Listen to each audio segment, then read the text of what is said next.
पे इस रिएक्शन को हमने छोड़ा था, ये वाला रिएक्शन, इसको आप रीड कर लीजिए। इसमें ये बताया गया है कि जो रेट कांस्टेंट है वो 27 गुना बढ़ जाता है अगर एक्स की कंसंट्रेशन को 3 टाइम्स इंक्रीज करते हैं। What is the order of the reaction? तो ये रिएक्शन दिया है, सबसे पहले मैंने गिवन लिख लिया, मैंने इसका रेट भी लिख लिया। रेट इज इक्वल टू के, क्योंकि एक ही रिएक्टेंट है तो एक्स पावर अल्फा, मैंने इसका मान लिया ऑर्डर जो है अल्फा है, क्योंकि ऑर्डर तो मुझे निकालना है। फिर मुझे जो कंडीशन दी हुई थी, इन्होंने ये कहा कि जो रेट है वो 27 टाइम्स हो जाएगा अगर मैं एक्स की कंसंट्रेशन को 3 गुना बढ़ाऊं, तो 3x हो जाएगा और टोटल पावर होगी अल्फा। ये ना हो कि आप 3 आगे लिख दे, नहीं, 3 के ऊपर भी है, क्योंकि ये कंसंट्रेशन जो है जिसके ऊपर पावर अल्फा है ये 3 टाइम्स हुई है। मान लो ये पहले 3 थी, अब ये 9 हो गई, तो 9 की पावर आएगा ना अल्फा। उसके बाद अगर आप देखें, ये हमारी आ गई इक्वेशन 2। अगर आप इन दोनों को डिवाइड करें, तो वैसे इतना करने की जरूरत नहीं, वैसे भी अगर आपको समझ में आ जाता है तो आप कर सकते हैं, इसको दोनों को डिवाइड करें, क्योंकि कुछ बच्चे बोलेंगे ये कैसे आ गई फिर, तो आप दोनों को डिवाइड कर दीजिए। 27 रेट से रेट कट जाएगा, के से के कट जाएगा, एक्स से एक्स कट जाएगा, क्योंकि हमने 3 टाइम्स अलग ले लिया। तो इसका मतलब 27 इज इक्वल टू 3 की पावर अल्फा। दोनों के बेस को सेम कर दीजिए, पावर देख लीजिए अल्फा किसके बराबर आएगी, 3 के बराबर आएगी। ये देख लिया सबने, इसको पढ़ लीजिए अच्छे से। इस वाले में कोई दिक्कत हो तो आप मेरे से पूछ सकते हैं, क्योंकि इसी तरह का क्वेश्चन एक आ सकता है, ये 2 मार्क्स का या 1 मार्क्स का क्वेश्चन होगा। तो उसके अंदर जब 1 मार्क्स का क्वेश्चन है तो जरूरी नहीं इतना सारा ही आपने लिखना है, आप सिर्फ इतना लिखकर भी कर सकते हैं। वैसे तो इतना टाइम नहीं लगता इन क्वेश्चंस में। नेक्स्ट देखेंगे फिर, इस तरह के क्वेश्चन बहुत ज्यादा आते हैं, 3 मार्क्स के क्वेश्चन आ जाते हैं। पहले तो क्वेश्चन पढ़ लीजिए।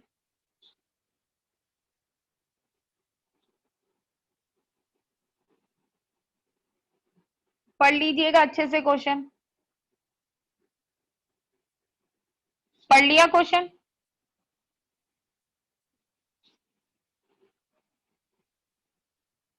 ये देखिए इसमें 3 पार्ट दिए गए हैं। एग्जाम में कभी भी क्वेश्चन आता है ना, ये देखो थोड़ा सा इतना छोटा सा क्वेश्चन है, तीनों एक एक एक मार्क्स के होते हैं। और ये क्वेश्चन इस बार मुझे लग सकता है कि ये फाइनल पेपर में एमसीक्यू की फॉर्म में भी आ सकता है ये क्वेश्चन। पढ़ लिया आप लोगों ने? Yes ma'am. Yes ma'am. ठीक है, इसमें आपको रेट दिया हुआ है, रेट लॉ दिया हुआ है ऑलरेडी, और आपको बोला गया है कि रेट में कितना फर्क आएगा अगर आप H प्लस की कंसंट्रेशन डबल कर दें, ये पहला केस है। दूसरा, आप I माइनस की हाफ कर दें, या आप ये जितनी भी तीनों कंसंट्रेशन है इनको ट्रिपल कर दें। तो सबसे पहले तो मैं गिवन लिखूंगी, तो मैंने क्या किया, गिवन लिख लिया, गिवन लिख लिया। फिर पहला केस है H प्लस की कंसंट्रेशन अगर डबल हो जाए, तो मैंने H प्लस की जगह डबल कर दिया, तो यहाँ पे पता लगा 2 की पावर 2 आएगा, मतलब ये कितना हो जाएगा, इट बिकम 4 टाइम। अब देखो एग्जाम में अगर आपको पता लग जाता है, क्योंकि कई बार जैसे हम सीबीएसई का वो चेक करते हैं तो पॉइंट्स के मार्क्स होते हैं, ऐसा क्वेश्चन आता है आप अगर 4 टाइम्स भी लिख दिया आपने रफली कैलकुलेट करके, और मतलब अपने माइंड में कि भाई ये एच की पावर डबल हो रही है तो 2 की पावर 2 मतलब 4 टाइम, आप 4 टाइम भी लिख देते हैं तो फुल मार्क्स मिल जाते हैं। तो लेकिन अगर कोई बच्चा पूछे कैसे आया 4 टाइम, तो वो ये रहा। आप पूरा भी लिख सकते हैं, जरूरी नहीं है कि आपने शॉर्टकट ही वो लिखना है। तो मैं ये सिर्फ आपको बता रही हूँ, इनकेस अगर आप 4 टाइम लिख देते हैं तो भी पूरे मार्क्स मिल जाते हैं अगर आप वैसे कैलकुलेट कर लें। ये समझ में आया आपको कि 4 टाइम क्यों हुई? क्योंकि देखिए रेट न्यू रेट क्या हो जाएगा, ये हो जाएगा। और हमें पता है ये जो बाकी टर्म है के NO2 माइनस I माइनस और H प्लस स्क्वायर, ये क्या है, रेट है। इट मीन्स जो नया रेट है इट बिकम्स 4 टाइम। आप डायरेक्टली भी लिख सकते हैं कि रेट बिकम 4 टाइम। ऐसे ही I माइनस अगर हाफ करेंगे, आप पहले खुद नोटिस करिए कि नया रेट क्या हो जाएगा, के NO2 माइनस आई माइनस की जगह पे I माइनस हाफ कर दिया, तो आपका रेट भी क्या हो जाएगा, हाफ टाइम हो जाएगा। ठीक है, अब लास्ट देख लीजिए, ये आप खुद देखिए, एक बारी नोटिस कीजिए, मैंने सबकी कंसंट्रेशन को ट्रिपल किया है, मतलब सबके आगे 3 3 लिखा है, इसके आगे आ जाएगा 3 की पावर 2, क्योंकि H प्लस की पावर क्या है, 2 है। तो अगर आप देखेंगे ये क्या हो जाएगा, 3 into 3 into 9, that is 81 times. तो नया रेट क्या हो जाएगा, 81 टाइम्स। अगर आपने मन में कैलकुलेट कर लिया और आप 81 टाइम्स लिख देंगे तो सीबीएसई के अकॉर्डिंग फुल मार्क्स मिल जाएंगे। मैं कॉलेज की बात नहीं कर रही हूँ, दोबारा से बोल रही हूँ, वहां पे पूरा आपको लिख कर दिखाना पड़ता है। ठीक है, ठीक है, इस तरह के क्वेश्चन आ सकते हैं। तो ये बड़ा इंपॉर्टेंट क्वेश्चन है, किसी को ना समझ में आया हो अभी पूछ लो।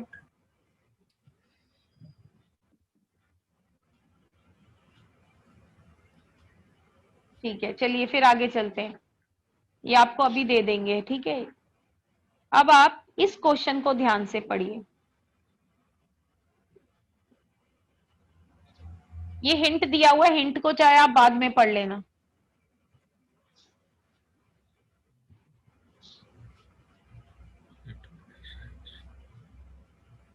अब ये कह रहे हैं कि एक गैसियस रिएक्शन है, उसमें वॉल्यूम को डबल किया जाता है। जब वॉल्यूम को डबल करते हैं तो रेट हाफ हो जाता है, ऑर्डर क्या होगा। तो इस क्वेश्चन में एक चीज ध्यान रखनी है, volume is inversely proportional to pressure. जो आपका प्रेशर होता है ना, इस तरह से होता है। और प्रेशर या मोलर कंसंट्रेशन कह दे हमारी, अगर हम मोलर कंसंट्रेशन की भी अगर हम बात करते हैं तो प्रेशर क्या हो जाता है, आधा हो जाएगा। अगर वॉल्यूम डबल हुआ है तो प्रेशर क्या हो जाएगा, आधा हो जाएगा। गैस के केस में हम जो कंसंट्रेशन होता है वो प्रेशर की टर्म्स में ज्यादातर लेते हैं। तो आपका वॉल्यूम डबल होगा तो प्रेशर क्या हो जाएगा, हाफ होगा। मतलब कंसंट्रेशन क्या हो जाएगी, हाफ हो जाएगी। और अगर आपका कंसंट्रेशन हाफ होने पे रेट भी हाफ हो जाए तो ये क्या होगा, फर्स्ट ऑर्डर ही होगा। क्योंकि अगर आपका, इसका मतलब अगर आपका रेट किसी भी कंसंट्रेशन के ऊपर डिपेंड करता है, ऊपर पावर क्या होगी, 1 होगी, तभी अगर ये हाफ होगा तो ये भी हाफ होगा। अगर पावर ऊपर 2 होती, अगर ये हाफ होता तो वो क्या होता, 1/4 होता। तो उसी हिसाब से, क्योंकि ये वेसल का साइज डबल हो गया, इसका मतलब प्रेशर हाफ हो गया। जब प्रेशर हाफ हो गया तो आपका ऑर्डर क्या आएगा, 1 आएगा। तो आप इसमें डायरेक्ट लिख सकते हैं कि ऑर्डर विल बी 1, क्योंकि रेट जो है वो डायरेक्टली प्रोपोर्शनल है कंसंट्रेशन के ऊपर। डायरेक्टली प्रोपोर्शनल मतलब हो गया कि जो रेट है कंसंट्रेशन के ऊपर डायरेक्टली प्रोपोर्शनल का मतलब है ऊपर पावर क्या है, 1 है। अगर 2 होती तो अगर मैं इसको 1/2 करती तो ये पावर कितनी, ये कितना आता आंसर, 1/4 हो जाता वो। लेकिन ये डायरेक्टली प्रोपोर्शनल है। यहां तक समझ में आया, क्योंकि अगला क्वेश्चन जो करेंगे वो बड़ा इंपॉर्टेंट है। Yes ma'am. ठीक है, अब इस क्वेश्चन को आप पहले तो अच्छे से पढ़ लीजिए, ये बहुत ही इंपॉर्टेंट क्वेश्चन है।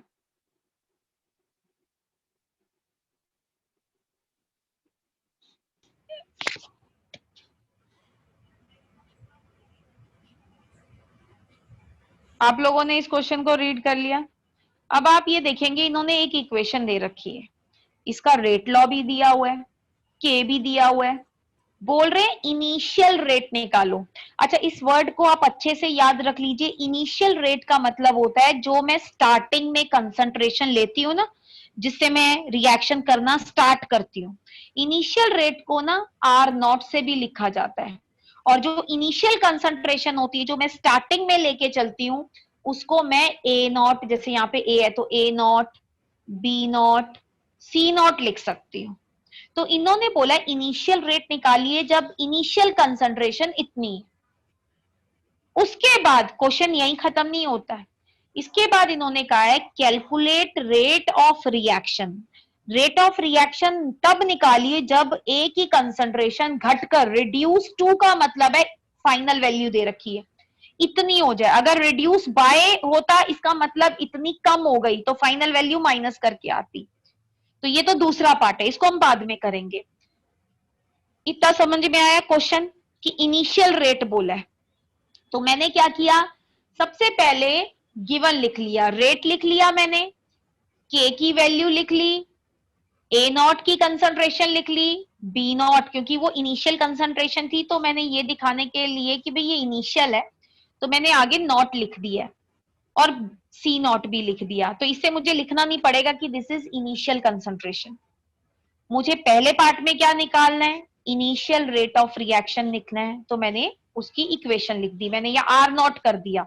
यहाँ पे रेट था तो मैंने इसे आर नॉट कर दिया ताकि मुझे प्रॉब्लम ना हो आर नॉट लिखते हुए कि कौन सी कंसंट्रेशन लिखनी है। तो मैंने के की वैल्यू पुट की, ए नॉट की वैल्यू पुट की, बी नॉट की वैल्यू पुट की और मेरा इनिशियल रेट आ गया। तो ये तो था सिंपल सा। इतना समझ में आया सबको? Yes ma'am. ठीक है, तो ये मुझे इनिशियल रेट पता लग गया। अब क्वेश्चन आता है यहाँ पे, बड़ा इंपॉर्टेंट पार्ट ये आता है कि ये कैसे करेंगे। इन्होंने बोला है बताइए रेट ऑफ रिएक्शन, क्योंकि मैंने आपको पहले भी ध्यान होगा मैंने बताया था कि जब भी रिएक्शन आगे आगे बढ़ता है तो रिएक्टेंट की कंसंट्रेशन कम होती है तो रेट ऑफ रिएक्शन भी क्या होगा, चेंज होगा, क्योंकि रेट जो है वो कंसंट्रेशन के ऊपर डिपेंड कर रहा है रिएक्टेंट की। तो इसका मतलब टाइम के साथ साथ जैसे जैसे रिएक्शन आगे बढ़ेगा रिएक्टेंट्स की कंसंट्रेशन चेंज होगी तो रेट भी चेंज होगा। तो अब ये कह रहे हैं आपको रेट निकालना है जब ए की कंसंट्रेशन घटकर 0.06 हो जाए, मतलब ये फाइनल कंसंट्रेशन दे रखी है, जब उसकी कंसंट्रेशन इतनी हो जाए। बाई चांस ये बोला होता रिड्यूस्ड बाय, तो इसका मतलब कंसंट्रेशन इतने से घटी तो कितनी हो गई होगी, ये जो आप इनिशियल है ना इसमें से माइनस कर देते 0.6, तो ये हमारी वैल्यू आ जाती 0.04। इसका मतलब ये बची है हमारे पास। तो यहाँ पे ऑलरेडी हमें बची हुई वैल्यू दे रखी है कि अब कंसंट्रेशन इतनी हो गई है, आपने निकालनी है। तो ये इंपॉर्टेंट पार्ट है, इसको अब आप देखेंगे। देखिए ये कह रहे हैं when A is reduce to 0.06, इसका मतलब ए की कंसंट्रेशन कितनी हो गई, जो फाइनल कंसंट्रेशन है उसको मैं ए से भी लिख सकती हूँ, ऐसे ए लिखकर ब्रैकेट में फाइनल भी लिख सकती हूँ ऐसे करके, अगर आपको लिखना हो। नहीं लिखना हो तो आप सिंपल ऐसे भी लिख सकते हैं। तो ए की कंसंट्रेशन कितनी होगी 0.06 मोलार। अब मैंने क्या किया है, मैंने पहले इक्वेशन लिखी है क्योंकि मुझे रेट निकालना है। मैंने के पुट कर दिया, ए पुट कर दिया। यहाँ पे मैं अटक गई किस बात पे कि मुझे बी की कंसंट्रेशन तो दी नहीं गई है, तो बी की कैसे निकालूंगी। तो मैंने यहाँ साइड में निकाली है, बी की कैसे निकाली है वो मैं आपको बता रही हूं। आपको इक्वेशन दी गई है, देखिए ए की, देखिए इक्वेशन दी गई है। इक्वेशन कहती है कि अगर 2 मोलार ए है तो वो कितने मोलार बी के साथ रिएक्ट होगा, 1 मोलार के साथ, और वो कितने के साथ रिएक्ट होगा, सी के साथ। अगर मुझे पता है कि ए कितना रिएक्ट हुआ है, ए कितना रिएक्ट होगा, ये ए नॉट नहीं है, this is initial, this is a, इसको ए कर दीजिएगा। ठीक है, ये जो पहली टर्म है this is initial, initial concentration, this is a, this is not, A not नहीं है, ये ए में से जितनी कंसंट्रेशन रिड्यूस हुई है, कम हुई है, कितनी कम हुई है, ए नॉट बाय 2 कम हुई है, क्योंकि वो जो है, सॉरी ए नॉट बाय 2 नहीं, इसको काट दीजिए, ये मैंने गलत लिख दिया। आप दोबारा से मेरी तरफ देखिएगा, यहाँ पे ए रिएक्टेड, कितना रिएक्ट हुआ होगा, जितना ए था शुरू में, जितना ए था हमारा शुरू में ए नॉट माइनस जितना ए बचा, बचा कितना 0.06, तो 0.1 माइनस 0.06, इतना समझ में आया? Yes, ma'am. Yes ma'am. ठीक है, तो ए जो है वो कितना बचा 0.04, मतलब सॉरी ए कितना रिएक्ट हो गया 0.04, क्योंकि स्टार्टिंग में मेरे पास ए था 0.1 और कितना बचा एंड में आते आते 0.06, ये क्वेश्चन में दिया गया है। इसका मतलब ए कितना रिएक्ट हो गया होगा 0.04। अब मैं इक्वेशन को अगर देखती हूं तो इक्वेशन कहती है अगर 2a है तो वो कितने b के साथ रिएक्ट होता है 1b के साथ, तो इट मींस 1a कितने b के साथ रिएक्ट होगा हाफ b के साथ, तो 0.04 मोलार ए कितने बी के साथ रिएक्ट हुआ होगा 0.02 मोलार ऑफ बी, इतना समझ में आता है? Yes ma'am. ठीक है, तो इसका मतलब बी कितना रिएक्ट हुआ 0.02 मोलार, तो इसका मतलब बाद में बी की कंसंट्रेशन कितनी बच गई होगी, स्टार्टिंग में मैंने जितनी ली होगी माइनस जितना रिएक्ट हो गया, मतलब 0.2 में से 0.02 माइनस करके मेरा आंसर आ गया कि मेरे पास उस टाइम जब ए की वैल्यू जो है 0.06 रह गई है मोलार, उस टाइम बी रह जाएगा 0.18 मोलार। और मैंने फिर क्या किया, उसकी वैल्यू, क्योंकि वहां लिखा नहीं जा रहा था तो मैं नीचे लिख दिया, उसकी वैल्यू मैंने क्या की, फिर पुट कर दी इक्वेशन में, और फिर मेरा आंसर आ गया रेट 3.89 इंटू 10⁻⁻90 मोलार पर सेकेंड। कोई बच्चा बोलेगा कि ये कैपिटल एम क्यों लिखा है, तो कैपिटल एम मतलब मोल पर लीटर। ये वाला क्वेश्चन आपको समझ में आया? इसको Yes, आप ma'am. दोबारा Yes, से ma'am. देखिएगा, ना समझ में आए तो मेरे से पूछ लीजिएगा। अब जो है मैं आपको स्क्रीन शेयर करूंगी, मैंने आपको बुक का ही एक क्वेश्चन बताना है, आपने वो करना है, वो मैं लिखना थोड़ा सा भूल गई। इसमें आपने जो एक क्वेश्चन दिया हुआ है मैं वो लिखना भूल गई थी, इसलिए मैं आपको बता रही हूँ।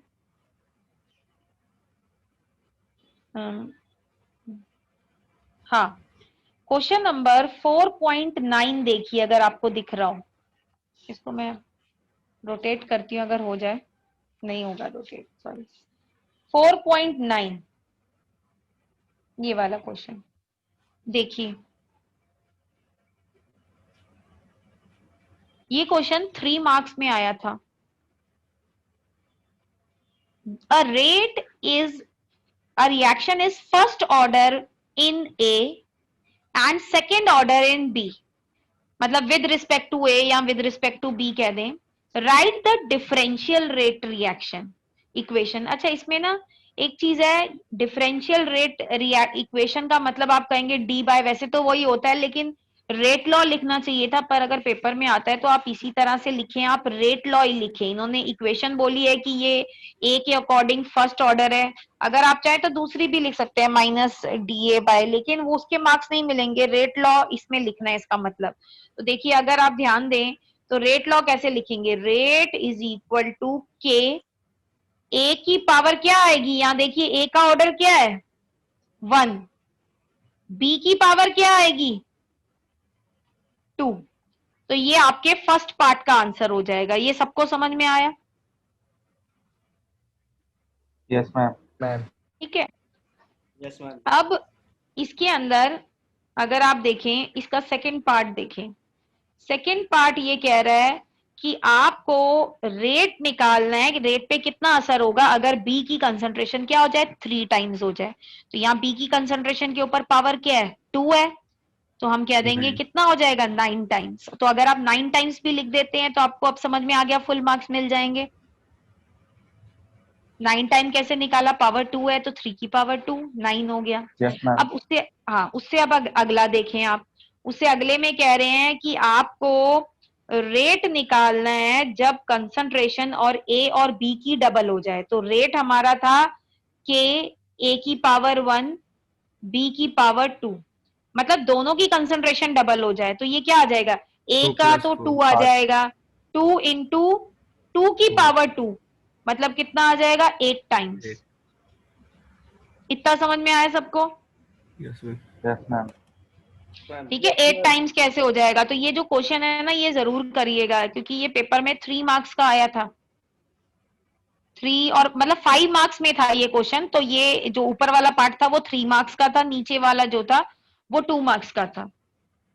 तो ये जो क्वेश्चन है ना, इसको आपने करना है। ऐसे ही ये वाला ऊपर भी है, इसको भी देखिए। इसमें रेट लॉ नहीं दिया हुआ है, लेकिन बोला है कि एक रिएक्शन है, it is second order with respect to a reactant. तो मतलब आपका रेट क्या हो जाएगा, rate is equal to K, reactant को मैं आर मान लेती हूँ, ए भी मान सकती हूँ। पावर क्या आएगी, 2 आएगी। Yes, ma'am. पावर क्या आएगी, 2 आएगी। Yes, ma'am. How is rate of reaction affected if concentration is double? अगर मैं कंसंट्रेशन को डबल कर दूंगी तो 4 टाइम्स, और अगर कंसंट्रेशन हाफ कर दूं, 1/4 times. 5. हाँ 1/4 टाइम्स। तो इस वाले Yes, क्वेश्चंस में ये 4.6 या 4.9 में रेट लॉ नहीं दिया गया, पर ये बताया गया है कि ये जो रिएक्शन है इसका ऑर्डर हर रिएक्टेंट के विद रिस्पेक्ट कितना है। इसलिए मैंने ये आपको बताया कि कई बार आप ढूंढेंगे भाई रेट कहाँ दिया हुआ है, और ये डिफरेंशियल रेट इक्वेशन में ध्यान रखिएगा, ये रेट लॉ ही बोल रहे हैं आपको लिखने के लिए। ठीक है,